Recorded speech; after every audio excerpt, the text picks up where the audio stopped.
presented by KZ Bhojpuri. Mixed by Tarang Recording Studio, Varhai Mohammed, Gopalganj. Music by Prince Babu.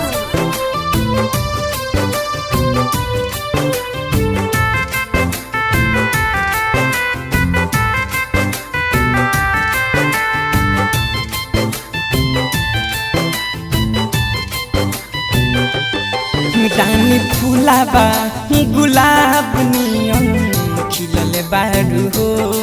रानी फुलाबा गुलाब नियन खिलल बारू हो।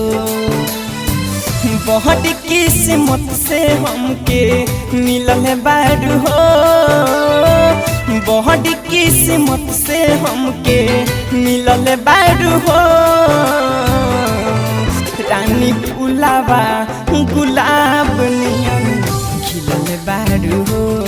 रानी फुलाबा गुलाब नियन खिलल बारू हो।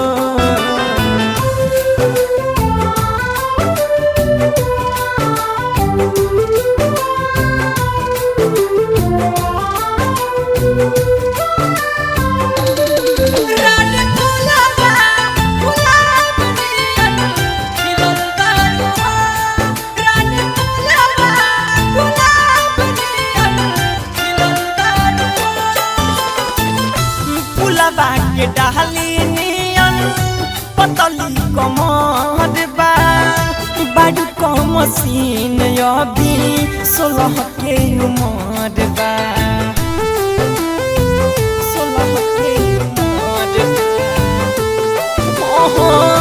फुलबा के डाली नियन पतली कमर बा बाडू को मशीन अभी 16 के उमर बा।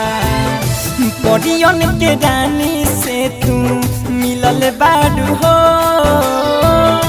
परियन के रानी से तू मिलल बारू हो। रानी फुलाबा गुलाब नियन खिलल बारू हो। रानी फुलाबा गुलाब नियन खिलल बारू हो।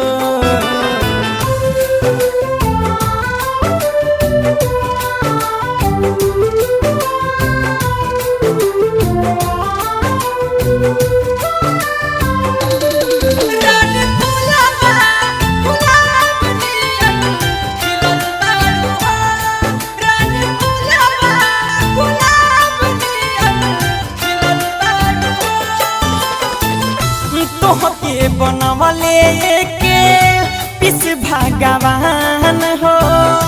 सबका से ज्यादा दिहले तोहरे पर ध्यान हो।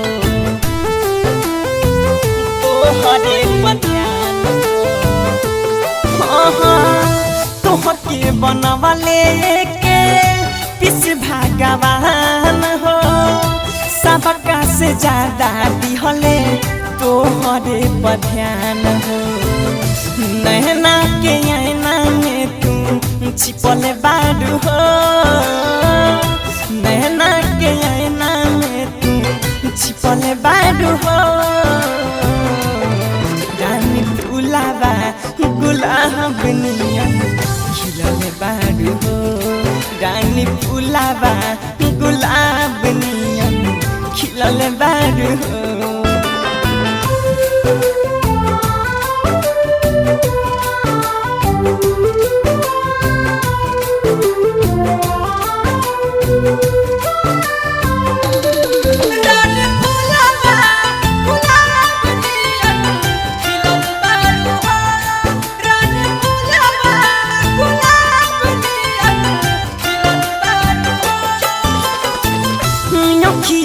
कहा जड़ जैसे काटी दे बदहरिया। जखमिया चंदन के तू बना लो संवरिया। बना लो संवरिया। अखिया में कहा जड़ जैसे काटी दे बदहरिया। जखमिया चंदन के तू बना लो संवरिया। साजद अकेला के तू मिलल बारू हो अर्जुन आजाद के तू मिलल बारू हो रानी फूलाबा गुलाब नियन खिलल बारू हो रानी फूलाबा गुलाब नियन खिलल बारू हो। Presented by KZ Bhojpuri.